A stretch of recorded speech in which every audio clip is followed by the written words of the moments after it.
1996 മുതൽ 2002 കാലഘട്ടങ്ങളിൽ കർണാടകയെ ഞെട്ടിച്ച ഒരു സീരിയൽ കില്ലർ, ഒരു സീരിയൽ റേപ്പിസ്റ്റ് എന്ന് പറയുന്നതായിരിക്കും ശരി. കൊന്നിട്ടും കലിതീരാത്ത ഇവൻ പലതവണ ലൈംഗിക സുഖത്തിനായി ആ മൃതദേഹത്തെ ഉപയോഗിച്ചു. പോലീസിന്റെ കുപ്പായമണിഞ്ഞ ഈ കാമഭ്രാന്തന്റെ പേര് ഉമേഷ് റെഡ്ഡി എന്നാണ്. 1969 കർണാടകയിൽ ചിത്രദുർഗ ജില്ലയിലെ ബസപ്പമാളിക എന്ന ഗ്രാമത്തിലാണ് ഉമേഷ് റെഡ്ഡി ജനിച്ചത്. സെൻട്രൽ റിസർവ് പോലീസ് ഫോഴ്സിൽ തിരഞ്ഞെടുക്കപ്പെട്ട ശേഷം അയാളെ ജമ്മു കാശ്മീരിൽ പോസ്റ്റ് ചെയ്തു.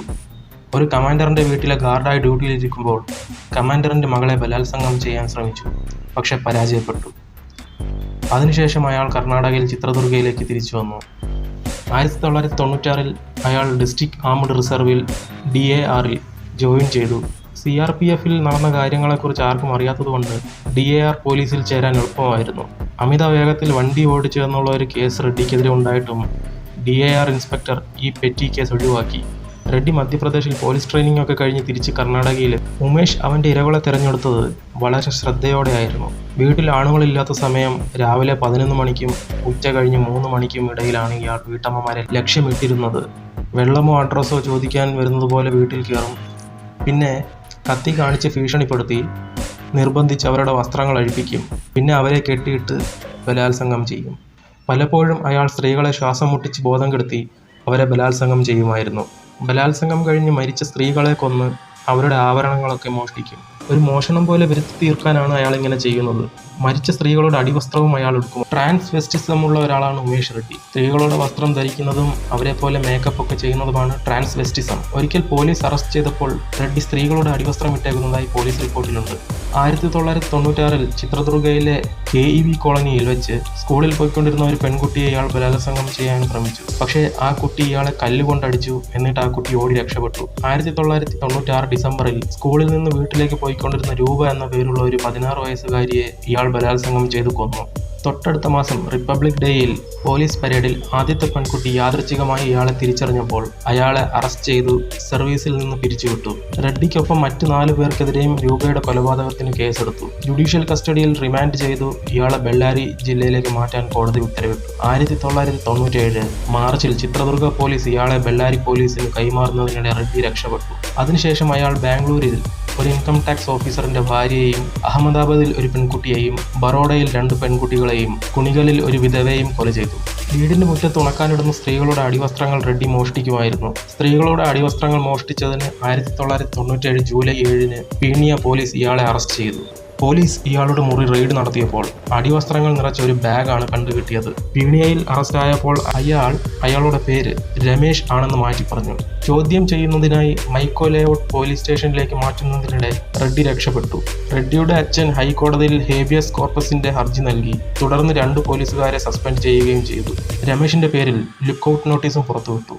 1998 ഫെബ്രുവരി 28 പീണിയയിൽ വെച്ച് ജയശ്രീ മറാഠി സുബ്ബയ്യ എന്ന 37 വയസ്സുകാരിയായ ഒരു വിധവയെ റെഡ്ഡി ബലാത്സംഗം ചെയ്തു കൊന്നു. അതിനുശേഷവും മൃതദേഹവുമായിട്ട് ഇയാൾ പലതവണ ലൈംഗിക ബന്ധത്തിൽ ഏർപ്പെട്ടതായി പോലീസ് റിപ്പോർട്ടിൽ പറയുന്നുണ്ട്. 8 വയസ്സുള്ള മകൻ സുരേഷ് സ്കൂളിൽ നിന്ന് തിരിച്ചു വന്നപ്പോൾ അമ്മയുടെ ശരീരത്തിൽ ബാധ കൂടി, അതുകൊണ്ടാണ് ജനലിൽ കെട്ടിയിട്ടേക്കുന്നതെന്ന് കുട്ടിയോട് ഇയാൾ പറഞ്ഞു. അതിനുശേഷം ഡോക്ടറെ കൂട്ടിക്കൊണ്ടുവരാമെന്നും പറഞ്ഞ് അയാൾ അവിടുന്ന് രക്ഷപ്പെട്ടു. പീണിയയിൽ മറ്റൊരു സ്ത്രീയെ ബലാത്സംഗം ചെയ്യാൻ ശ്രമിച്ചപ്പോൾ ആ സ്ത്രീ അലാം അടിച്ചു. രക്ഷപ്പെടാൻ വേണ്ടി വീടിന്റെ ഫസ്റ്റ് ഫ്ലോറിൽ നിന്നും എടുത്ത് ചാടി അയാളുടെ കാലൊളുക്കി. അങ്ങനെ നാട്ടുകാർ പിടിച്ചു പോലീസിലേൽപ്പിച്ചു.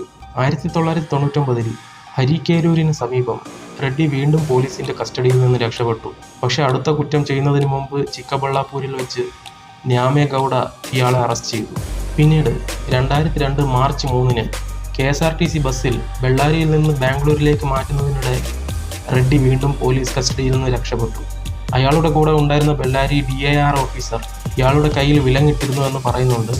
പക്ഷേ 2 മാസം കഴിഞ്ഞ് റെഡ്ഡിയെ അറസ്റ്റ് ചെയ്തപ്പോൾ അയാളത് നിഷേധിച്ചു. പോലീസുകാർക്ക് റമ്മും ചിക്കനും വാങ്ങിക്കൊടുത്ത് അവരുടെ സൗഹൃദം നേടിയെടുത്തു എന്നാണ് റെഡ്ഡി പറഞ്ഞത്. ഹിരിയൂരിൽ ബൈപ്പാസിനടുത്ത് ഒരു ധാബയിൽ ബസ് നിർത്തിയപ്പോൾ ബാത്റൂമിൽ പോകണമെന്ന് പറഞ്ഞ് കൈവിലങ്ങൊന്ന് അഴിച്ചു തരാൻ അയാൾ പോലീസുകാരോട് ആവശ്യപ്പെട്ടു. പക്ഷേ വിലങ്ങഴിച്ചതും അവൻ വയലിലേക്ക് ഓടി രക്ഷപ്പെട്ടു. 2 മാസം കഴിഞ്ഞ് ദാവണിഗരെ, ഹുബ്ലി, ധാർവാഡ്, പൂനെ ഈ സ്ഥലങ്ങളിൽ റെഡ്ഡി 3 പെൺകുട്ടികളെ ബലാത്സംഗം ചെയ്തു. 3 മൊബൈൽ ഫോണുകളും 2 ക്രെഡിറ്റ് കാർഡുകളും ഇയാൾ തട്ടിയെടുത്തു. പൂനെയിലെ ഒരു ഹോട്ടലിൽ വെയിറ്ററായി ജോലി ചെയ്തു. അവിടെ നിന്ന് പണവും വസ്ത്രങ്ങളും മോഷ്ടിച്ച് ധാർവാഡിലേക്ക് രക്ഷപ്പെട്ടു. 2002 മെയ് 17 തുംകൂറിൽ നിന്ന് ബാംഗ്ലൂരിലെത്തിയ റെഡ്ഡി യശ്വന്ത്പൂർ റെയിൽവേ സ്റ്റേഷനിൽ ക്ലോക്ക് റൂമിൽ തൻ്റെ ലഗേജ് ഉപേക്ഷിച്ചു. രാവിലെ 8 മണിയോടെ യശ്വന്ത്പൂരിലെ ഒരു ബാർബർ ഷോപ്പിൽ മുടിവെട്ടാൻ കയറിയപ്പോൾ ഒരു ഓട്ടോ ഡ്രൈവർ ഇവനെ ഒരു പത്രത്തിൻ്റെ ഫോട്ടോയിൽ കണ്ട് അടയാളം തിരിച്ചറിഞ്ഞു. ഡ്രൈവർ അയാളുടെ ചേട്ടനെ ഫോൺ ചെയ്ത് പോലീസിനെ കൊണ്ടുവരാൻ പറഞ്ഞു. റെഡ്ഡി കടയിൽ നിന്ന് പുറത്തിറങ്ങി റെയിൽവേ സ്റ്റേഷനിലേക്ക് നടക്കുമ്പോൾ ഓട്ടോ ഡ്രൈവർ അയാളെ പിന്തുടർന്നു. ഓട്ടോ ഡ്രൈവറിൻ്റെ ഫോൺ കോൾ പ്രകാരം അവിടെ എത്തിയ ഇൻസ്പെക്ടർ നാഗരാജ ഷെരീഫ് നഗറിനടുത്ത് വെച്ച് പിടികൂടി. ആദ്യം അയാൾ മറ്റാരോ ആണെന്ന് പറഞ്ഞ് രക്ഷപ്പെടാൻ ശ്രമിച്ചെങ്കിലും പിന്നീട് പോലീസ് സ്റ്റേഷനിലേക്ക് കൊണ്ടുപോയ ശേഷം അയാൾ തന്നെയാണ് പ്രതിയെന്ന് സമ്മതിച്ചു. പോലീസ് ഓട്ടോ ഡ്രൈവർക്ക് 20,000 രൂപ പാരിതോഷികവും നൽകി. റെഡ്ഡിയെ അറസ്റ്റ് ചെയ്തപ്പോൾ ബ്രായും പാൻറ്റിയുമായിരുന്നു ഇയാളുടെ അടിവസ്ത്രം. ക്ലോക്ക് റൂമിൽ നിന്ന് പിടിച്ചെടുത്ത അയാളുടെ ബാഗിൽ നിരവധി സ്ത്രീകളുടെ അടിവസ്ത്രങ്ങൾ ഉണ്ടായിരുന്നു. 18 ജോഡി പാൻറ്റീസ്, 10 ബ്രാ, 8 ചുരിദാർ, 6 സാരി, 4 ബ്ലൗസ്, 2 നൈറ്റിയാണ് ഇയാളുടെ ബാഗിൽ നിന്നും കിട്ടിയത്. ജയശ്രീ സുബ്ബയ്യയെ ബലാത്സംഗം ചെയ്തതുൾപ്പെടെ 9 കേസുകൾ റെഡ്ഡിക്കെതിരെ ചുമത്തിയിരുന്നു.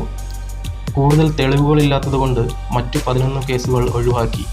2026 October 26 Bangalore city fast track കോടതിയിലെ ജഡ്ജി കെ സുകന്യ വധശിക്ഷയും 7 വർഷത്തെ തടവും കൂടാതെ 25,000 രൂപ പിഴയും പിന്നെ 10 വർഷത്തെ തടവും കൂടാതെ 25,000 രൂപ പിഴയും ഉൾപ്പെടെ 1-ലധികം ശിക്ഷകൾ വിധിച്ചു. അയാൾക്ക് പഠിക്കാനും അമ്മയെ നോക്കാനും ആഗ്രഹമുണ്ടെന്ന് പറഞ്ഞ് ജഡ്ജിനോട് അപേക്ഷിച്ചെങ്കിലും ജഡ്ജി വഴങ്ങിയില്ല. വധശിക്ഷ ഏറ്റവും വലിയ ശിക്ഷയായതിനാൽ നടപടിക്രമം അനുസരിച്ച് കേസ് ഹൈക്കോടതിയിലേക്ക് മാറ്റി. അങ്ങനെ ഉമേഷ് റെഡ്ഡിയുടെ വധശിക്ഷ ഹൈക്കോടതി ശരിവച്ചു. 2011 ഫെബ്രുവരി 1 സുപ്രീം കോടതിയും വധശിക്ഷ ശരിവച്ചു. റെഡ്ഡി ഇന്ത്യൻ രാഷ്ട്രപതിക്ക് ദയാഹർജി നൽകി. 2013 മെയ് 12 ഇന്ത്യൻ രാഷ്ട്രപതിയും ദയാഹർജി നിരസിച്ചു. തുടർന്ന് റെഡ്ഡി വീണ്ടും ഒരു പുതിയ ഹർജി സമർപ്പിച്ചു. അതിപ്പോൾ സുപ്രീം കോടതിയിൽ പെൻഡിങ്ങിലാണ്.